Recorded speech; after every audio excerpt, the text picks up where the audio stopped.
It's been 15 years since the United States and its allies invaded and occupied Iraq. Millions of refugees and hundreds of thousands of dead later, some supporters of the war still believe there's nothing to apologize for. In an Upfront special, I'll challenge the US military's former chief spokesman in Iraq, retired General Mark Kimmitt.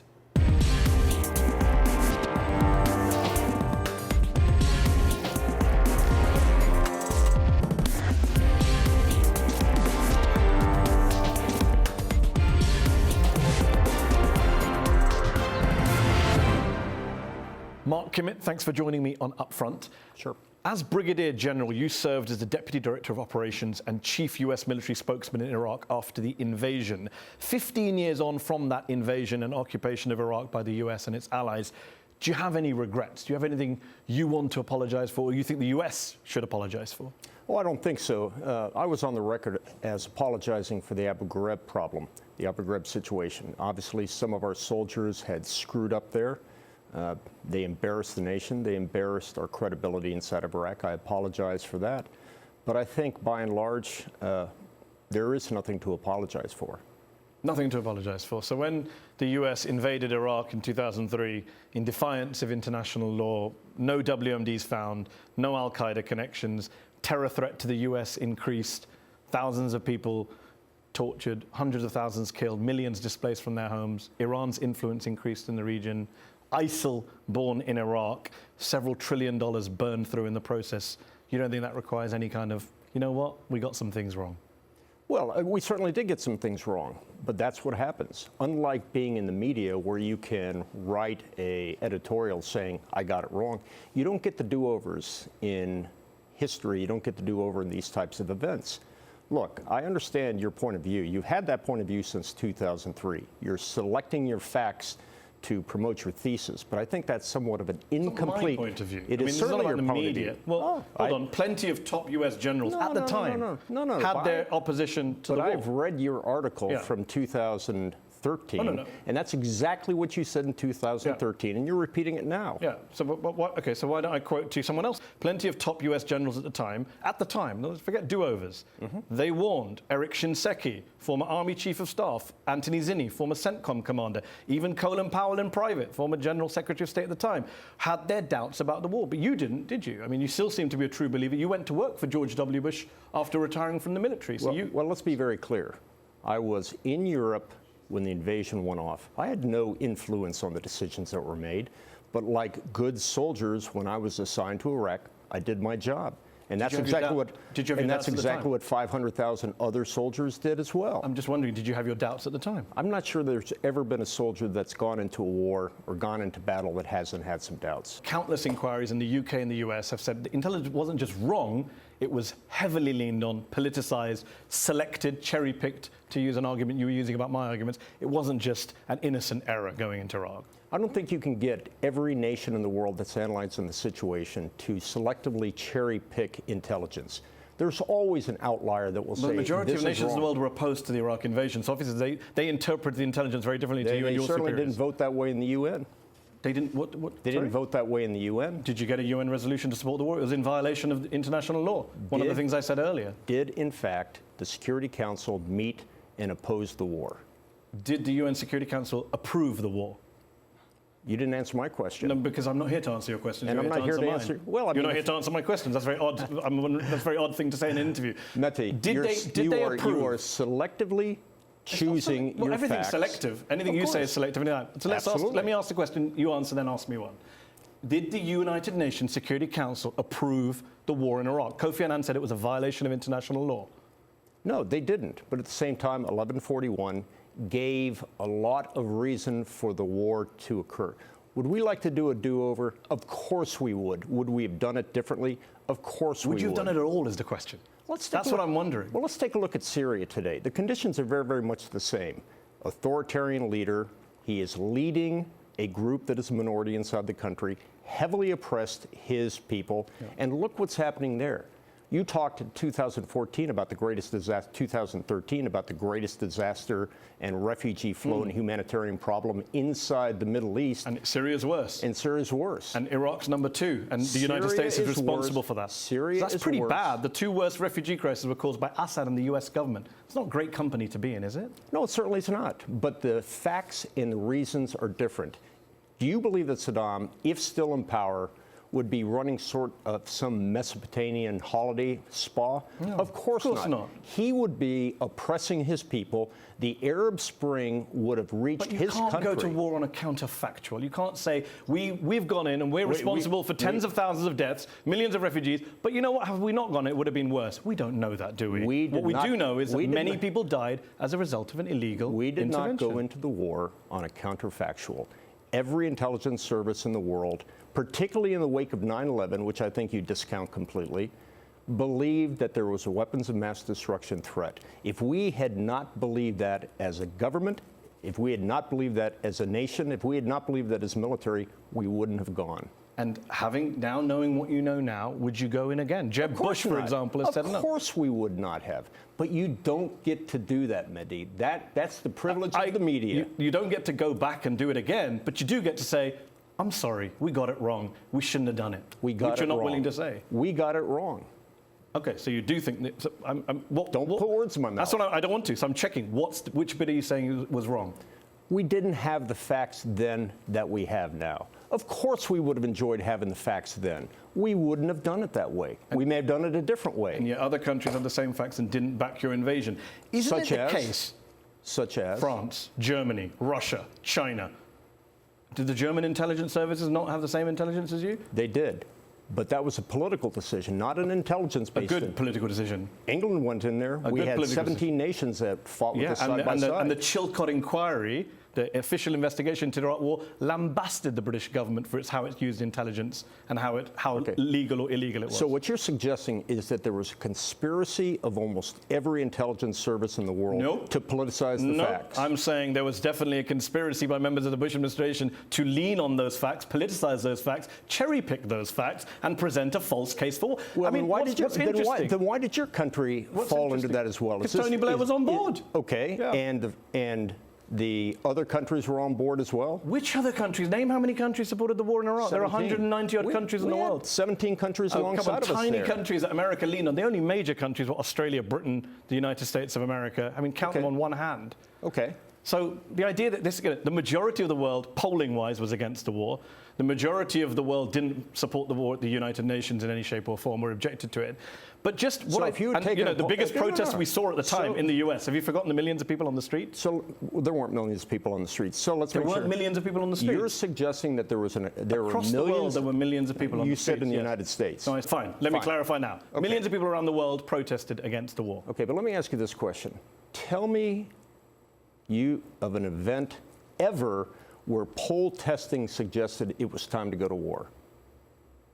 I'm sure there are many wars that have had popular support. But name one. Oh, popular support once they were kicked off, but before the war. Nobody wants to go to war. Fine. I didn't want to go to war. None of my soldiers wanted to be there, but we had a job to do. Lots of people did want to go to war. Dick Cheney, George W. Bush, Tony Blair. Let's just talk about your view of Iraq at the time and since. There was some who might argue that you've never really wanted to accept how bad the situation in Iraq is. Even at the time when you were a spokesman back in 2004, when images were being shown on news channels of Iraqi civilians being killed by US forces, you famously advised people to, quote, change the channel. But the facts are the facts. Thousands of people did lose their lives in Iraq, continue to die today. You can't just look away. You can't just change the channel when confronted with that. Well, it was odd that, in fact, it was your channel that asked the question, showed the pictures, which later turned out to be false. To suggest that American soldiers were going out there to intentionally massacre civilians, I find reprehensible. You don't think the US soldiers carried out massacres of civilians in Iraq? I don't. What was the Haditha massacre? What was the Mahmoudiyah massacre? What was the Balad massacre? Women raped, people shot dead. I have no idea what you're talking about. I think you're inventing situations. Are you telling me that 24 people, unarmed Iraqi civilian, men, women and children, were not killed in Haditha, some of them shot multiple times at close range? That didn't happen in November 2005. You believe that happened? There was never an investigation done on that. So all the journalists, all the human rights watch experts, all the people who've looked at these massacres in Balad, in Mahmoudiya, 4 dead, civilian family following the gang rape of a 14-year-old, that's all made up in your view? I'm not saying it was made up. I'm saying those situations happened. Were they done by Americans? Were they done by the chain of command? Oh, for goodness sakes. When 5 US soldiers were charged in Mahmoudiya with those killings, what's your response to that? My response is 5 soldiers may have been alleged to have committed those atrocities. If you're convicted by a civilian court, how are you alleged to have done that? I'm confused. It's a very weird... You're saying American courts convicted those 5? Yes, 5 soldiers. You're not aware of that? I'm apparently not aware of it, and I don't think many people are aware of that. But let's get back, because what you're saying is you're taking a specific incident... 3 different incidents. 3 different incidents. Many out there. And trying to indict the entire American military. That's not what I'm trying to do at all. Now you're putting words in my mouth. And, by the way, indict the whole American nation. No, sorry. With respect, you don't speak for the entire American nation. But let me just... And nor do you. I never claimed to. And nor do you. I never claimed to. I'm British. And nor do you accuse the entire American nation. Good. I'm glad we agree. I've not accused anyone of anything. I was responding to your specific, rather bizarre claim that the Americans haven't killed anyone in Iraq intentionally, no civilians, when there is evidence that they have. Plenty of it. Over 15 years. You're suggesting that Americans routinely, in your article, now you're just putting words in my mouth. I never said 2013, routinely. Well, read your own 2013 article. Okay, I didn't know we were here to talk about my 2013 article. I'm here to ask you simple questions, and you're having struggling. When I ask you them, you then move the goalposts. I'm not struggling at all. I'm just dealing with what you said. I never said the word routinely. I am going back to the simple thesis that since Kimmitt, 2003, you have been opposed to the Iraqi war. I have indeed. And what you are now doing is you're... But that's not helping you answer my questions, is it? Because I'm asking you very simple questions. Did the American soldiers kill intentionally? You say no. I give you evidence. You say I'm not aware of that evidence. Then you quote my article to me. That's a very odd way of... Again, I'm not challenging your facts. I'm challenging your intention for asking these specific piecemeal questions. My intention is to have an interview with a guest. I have them every week. But right now, let's talk about what you said. So, for example, you said at the time, change the channel. I'm saying, OK, you can't really do that when people are dying. Fallujah. Let's talk about Fallujah. Let's talk about Fallujah. OK, so in Fallujah, how many civilians were killed in Fallujah, do you think, by the US forces in 2004? Have no idea. Why? You should tell me. No, you should tell me. You were in charge of the US military that was doing the killing. I wasn't in charge of the US military. Okay, you were a senior commander in the US military that was doing the killing. I was a senior officer in there. Okay? Okay. I agree. So how many people died in Fallujah? How many people died in combat inside of Fallujah? How many civilians were killed by US forces in Fallujah?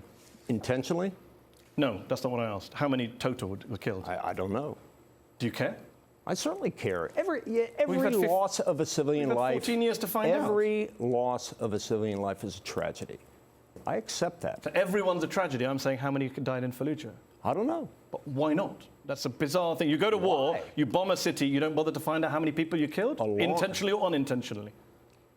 We got out of the body count business years ago. The numbers, while relevant, are not something that we quote, nor do we keep in our back pocket.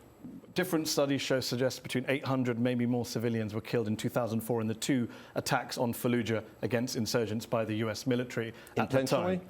Well, we don't know. Intentionally? Well, there's documented killings by journalists on the ground. I would tell you right now that it is unfortunate every time a civilian is caught in the middle of a crossfire. Collateral damage, our soldiers go to extensive manner to try to avoid that. But there hasn't been a clean war in the history of warfare. A senior British Army officer at the time told the Telegraph newspaper, which is a pro-war paper in the UK, my view and the view of the British chain of command is that the Americans' use of violence is not proportionate and over-responsive to the threat they're facing. They don't see the Iraqi people the way we see them. They view them as Untermenschen, subhumans, the Nazi language. They're not concerned about Iraqi loss of life. That was your own allied officers saying that I can find 100 officers that would dispute that. Again, you're cherry-picking the facts. It is certainly... I'm quoting an Army officer. I could probably get 1,000 Army officers to challenge that. Saying what? That the Americans took extraordinarily measures to avoid that. So this British officer is making it up. What is his agenda? I think he has an opinion. Okay. But he probably was never in a tactical operations center watching a strike by Apaches or by aircraft and watched them get waved off because we were concerned about civilians in the area. And you still end up killing several hundred civilians, flattening the city. I mean, people who went to Fallujah saw the destruction that was done. Oh, I have no doubt of that. I saw it as well. And that is unfortunate. In many ways, it is, well, it's extraordinarily sad for how it affects the civilians. But turn them against the Americans as well. But this is war. This is But war, wars have that's simple. rules. And we followed those rules. Did we intentionally attack civilian targets? No. But you are aware that under the laws of war, even without intentionally targeting, if the attacks are disproportionate, if huge numbers of people die, quote-unquote collateral damage, that's a problem too. You can't always fall back on, we didn't mean it. We didn't mean to kill 10,000 people or whatever it is. You would accept that, right? Again, you can't just I fall will back repeat to you, we followed the rules of engagement. We went to extraordinary lengths to avoid collateral damage. And yet you still ended up killing so many people. And we ended up, unfortunately, killing people that we would not have intentionally killed had we known that they were either there or that, no, it is not the business of the American military to kill civilians. Full stop. Well, as we discussed earlier, there are plenty of examples where that has happened. You guys allegedly used white phosphorus and depleted uranium weapons against not just military targets, but civilian targets, which is denied by the US military, to be fair. No, but what do you say? It is absolutely not. You didn't use it. I don't think the American military have admitted to using it against civilians. I think you say against civilians. You're exactly right. Yes. We did not intentionally use white phosphorus. And yet, what do you say to the fact that plenty of studies since 2004 show, quote, dramatic increases in infant mortality, cancer, leukemia in the city of Fallujah? They link rates of miscarriages and disabilities in children born in Fallujah to US military operations. I don't know.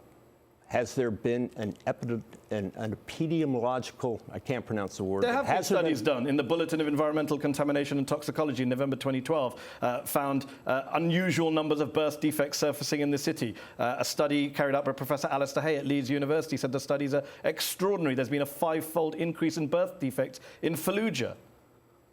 Is that something? Is that something? Is that something you feel you'd want to know more about? Extraordinarily sad about feel that. Responsible I feel for? extraordinarily sad about that. But you don't take responsibility for it? What I take responsibility for is certainly knowing that ethically and morally it hurts when we kill civilians. We certainly don't do it intentionally. That's the cost of war. And what you try to do in war is achieve victory at the smallest cost to the civilian casualties. So let's talk about smallest costs and civilian casualties, not just Fallujah. Okay. In 2004, in May, the US bombed a wedding party, killing more than 40 Iraqi civilians, the Muqarradib massacre, it's been referred to by many Iraqis. You, on behalf of the US military, took to the podium and said, quote, there was no evidence of a wedding. There may have been some kind of celebration. Bad people have celebrations too. And yet the Associated Press, straight after, got video footage proving that it was a wedding and those were innocent people. Again, you're talking about ex post and a priori. A priori, the intelligence was very clear that there were known insurgents at that location, and that because of that, they gave, within the rules of engagement, the authority and in many ways the responsibility to attack that target. Ex post, I'm not sure what was found out. At the time I made that statement, we had absolutely no evidence that there was a wedding party.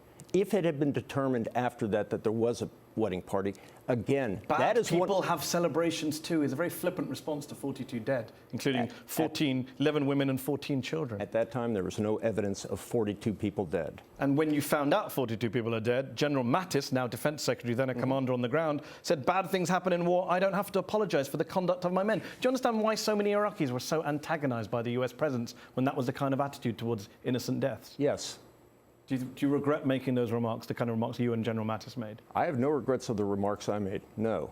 Do you think Mattis's remarks were a mistake? I'm not here to talk for General Mattis. So then what are you regretting? I'm confused. You're not regretting your own remarks or Mattis's remarks? I said I regretted my own comments when they, in fact, were seen as flippant. And after the fact, if they were seen as wrong, I certainly regret that. It wasn't the only comment you made that upset a lot of people. When asked by an Iraqi journalist at a press conference in February 2004 why US helicopters were mounting night raids, flying so low to the ground, terrifying Iraqi children, you replied, quote, what we would tell the children of Iraq is that the noise they hear is the sound of freedom.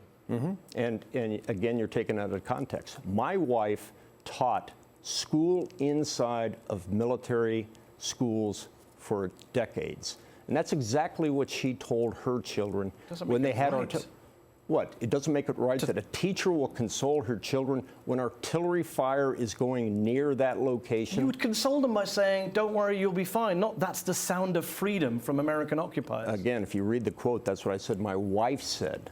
But is it correct to have said that, either you or her? It certainly worked in the case of the children that she taught. Do you really think Iraqi children across the country, many of whom suffer now from mental disorders, PTSD, do you really think they were thinking that was a sound of freedom when they were getting bombed? What they thought or what they didn't think at the time of me making that comment, it was poor choice of words. However, it had been taken out of context, both in terms of how that was just read, and I took it out of context. I projected what my wife was saying to children, which calmed them half a world away. But you can see how that looked completely indifferent and offensive to a generation of children who've been scarred by a war started by your country. Well, I don't think that there are too many people and children scarred by that one comment. Not by that comment, but by the night raids, by the bombing that you were defending in your role as chief military spokesman. I think every child that is in the middle of a war zone is affected by that, yes. Yeah, I mean, Iraqi children, an entire generation now have grown up in a war zone. I think something like, 5 presidents? George Bush Sr., Bill Clinton, George Bush Jr., Barack Obama, now Donald Trump have all bombed Iraq. 5 presidents running. This one country has taken a lot of bombs from the United States of America. Let's go back to the children. You were there last when? A while ago. Did you see children walking around shaking from the sound of bombs going off? Not in the part of Iraq I was in. Nor I. Okay, but I also met dozens of orphans. Thousands of Iraqi children have been made orphaned. There are studies showing that 1 in 10 Iraqi kids in Mosul have PTSD. Come on, you're not questioning the toll. You yourself say the war zone is bad. It's a war that you guys started. I am not suggesting for a moment that war is not bad. Yeah. I'm not suggesting for a moment that war doesn't kill people. I'm not suggesting for a moment that war doesn't sometimes kill innocent civilians. That's the price of war. So as a soldier, what you do is try to minimize it at all costs. But anybody that believes that collateral damage doesn't happen in war is living in a fool's paradise. 90% of 18 to 24-year-old Iraqis in a poll not long ago said that they believe the Americans are an enemy. That's an entire generation of young people in Iraq who've grown up. They're not fans of what you and your colleagues achieved. I agree. Why do you think that is? Do you have any I think we've been talking about it for the last half hour. Okay. If we didn't believe that, we wouldn't be having this conversation. So when you were there in Iraq and you were watching your fellow soldiers locking up people who some of whom you believe were security threats and putting them not just in Abu Ghraib but Camp Bucca and Camp Cropper and all those places, did you think at the time, did you imagine that, you know what, we're laying the groundwork for ISIL? You know, I did. What did you say at the time? What did you say to your colleagues? You actually predicted that this would happen? I didn't predict it. I was worried about it. I was worried at the time that the mass incarceration of what the troops on the ground believed to be security threats would come back to haunt us, yes. And yet you still... And I told that to my colleagues, and I told that to my superiors. So that thinking that then, and knowing what we know now, you still started this interview saying, we don't have anything to apologize for. I don't think we do have anything to apologize for. Helping give the world ISIL? Well, first of all, let's make sure we understand. ISIL was not created inside of Iraq. Where was it created? Well, they started out primarily inside of Syria. Al-Qaeda, if you're suggesting that Al-Qaeda... Experts on ISIL say it started in Iraq and moved to Syria. We can have that disagreement. Okay, Zarqawi didn't start in Syria, did he? No, he didn't. Zarqawi, who was the precursor to ISIL. That happened on your watch in Iraq. No, Zarqawi started inside of a Jordanian prison. Yeah, I agree with that. But all I'm saying is you yourself are accepting the link between the Iraq war and ISIL. That's one of the legacies of Iraq. Are you suggesting that the legacy of Iraq is that it created Islamic extremism? I'm saying the legacy of Iraq is it did help give the world ISIL. Yes. There was no ISIL prior to 2003. You can put a name on it. The question is simple.